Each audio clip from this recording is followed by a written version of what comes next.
Assalamualaikum warahmatullahi wabarakatuh. Welcome back to my YouTube channel.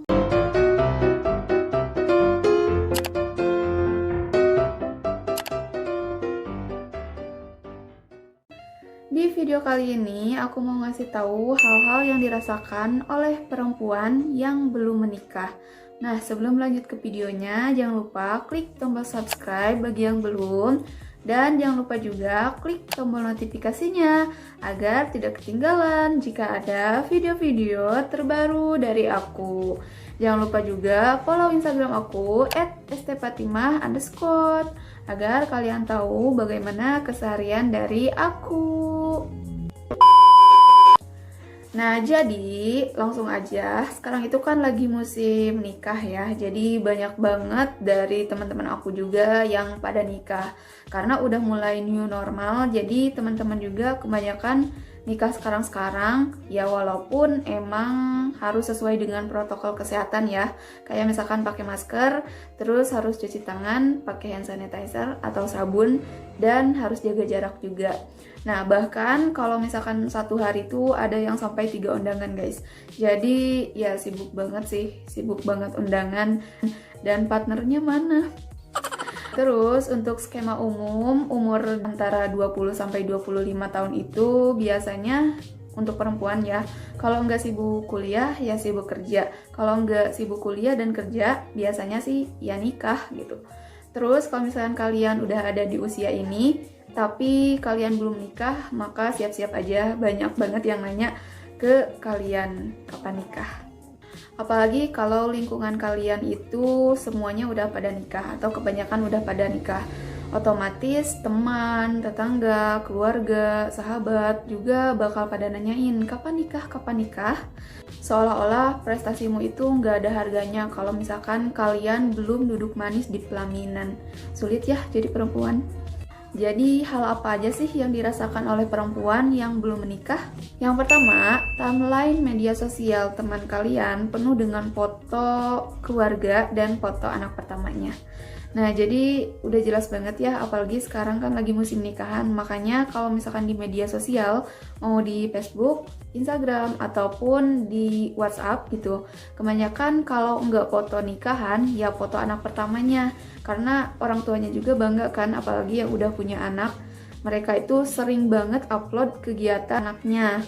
Sedangkan kalian itu postingannya cuman akun gosip dan foto-foto kulineran gitu kan.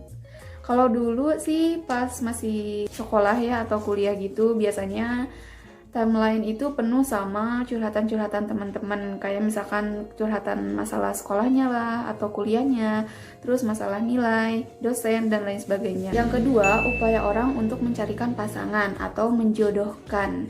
Nah, jadi kalau sekarang kalian itu statusnya belum menikah, biasanya kan kalau kita mah mikirnya ya udah sih slow aja gitu kan, nikah mah nanti juga pasti akan ada waktunya gitu, nggak sekarang juga.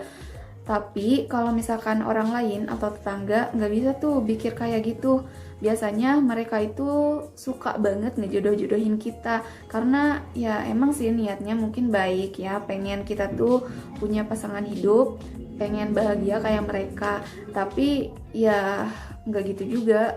Kadang mereka tuh menggunakan segala macam cara untuk menjodoh-jodohkan kita. Baik menjodohkannya itu secara terang-terangan ataupun secara diam-diam.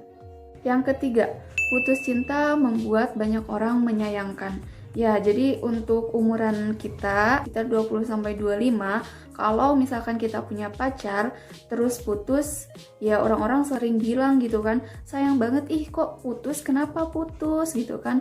Harusnya kan udah umuran gini mah harus udah benar-benar dan langsung ke pernikahan. Ya emang sih kalau kita mikir ke situ mah kita juga pengen yang kayak gitu. Udah buat apa sih main-main gitu kan, sekarang mah bukan waktunya buat main-main. Tapi kalau misalkan putus sama pasangan ya harus dimaklum aja sih, jangan so tau gitu kan. Kalau misalkan sekarang aja nih di tahap pacaran udah nggak cocok, masa harus dilanjut ke tahap selanjutnya kayak ke nikah gitu kan. Biar apa? Biar nggak ketinggalan. Bukankah pernikahan itu bukan ajang lomba untuk siapa yang dulu-duluan kayak gitu? Enggak kan? Jadi ya kalau menurut aku sih Kalau di pacaran aja nggak cocok ya kita nggak bisa lanjutin. Jadi nggak usah terburu-buru lah, karena kita juga kan pengen nyari yang terbaik, yang cocok buat kita gitu. Yang keempat, cari teman nongkrong udah nggak mudah lagi. Ya ini udah jelas banget ya, apalagi kalau misalkan teman-teman kita udah pada nikah nih ya, terus kalian pengen main, pengen keluar, pengen nongkrong sama teman-teman, udah mulai susah karena kan mereka juga punya kesibukannya masing-masing, apalagi yang udah pada nikah. Coba kalau misalkan kita tanya nih ya, di hari weekend, Sabtu atau Minggu, pas kita ngajak teman kita, hari Sabtu main yuk ke sini, hari Minggu main yuk ke sini. Jawabannya apa coba? Jawaban yang udah pada nikah biasanya kayak gini. Maaf ya, aku udah ada acara, aku mau ke rumah mertua, atau aku mau nemenin suami aku lagi di rumah sibuk nih, kayak gitu-gitulah. Jadi ya gitu, tapi sebenarnya mereka juga kan punya prioritasnya masing-masing ya. Yang udah nikah mungkin mereka udah siap dengan resiko kesibukannya seperti itu. Tapi kalau misalkan kalian yang gak mau terburu-buru, ya masih ada banyak waktu lah menggapai cita-cita kalian. Sama aja sih sebenarnya ya. Yang kelima, ditanya kapan nikah bukan hal yang asing lagi.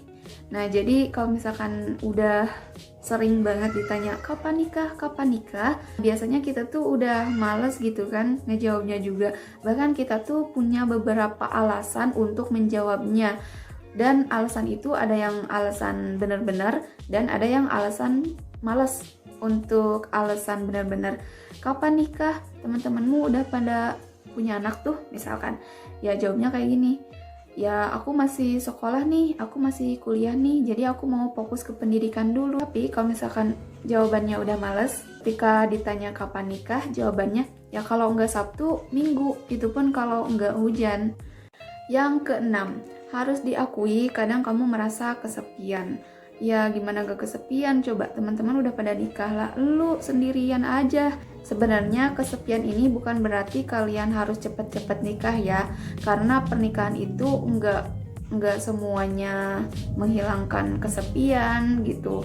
Jadi ya kalau aku pribadi sih, karena aku tuh nggak mau terburu-buru buat nikah, jadi kalau misalkan merasa kesepian kayak gitu, mending kita sibukin diri aja sama yang lebih bermanfaat kayak gitu, biar menghilangkan rasa kesepian kita. Yang ketujuh, kondangan menjadi acara yang paling menyebalkan. Kenapa?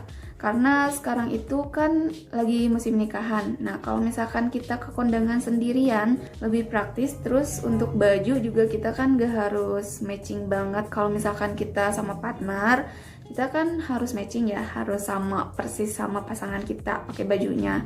Nah, tapi kalau sendiri malah lebih simple. Sebenarnya kan kalau kita datang ke nikahan itu intinya setor muka, mendoakan, makan-makan, kayak gitu kan. Tapi orang lain gak bisa tuh mikir kayak gitu. Orang lain pasti bakal nanya, kok sendirian aja, mana pacarnya, terus kapan nyusul. Ya sekali dua kali mah selalu aja gitu kan ditanya kayak gitu. Tapi kalau misalkan keseringan mah bosen juga. Emang gak ada pertanyaan lain apa? Nah, jadi itu aja guys, hal-hal yang dirasakan oleh perempuan yang belum menikah. Kalian gimana? Apakah kalian merasakan hal-hal tersebut? Kalau aku sih iya. Nah, jadi buat kalian yang suka sama video ini, jangan lupa klik tombol like, comment, share, and subscribe bagi yang belum. See you next video. Bye-bye. Assalamualaikum.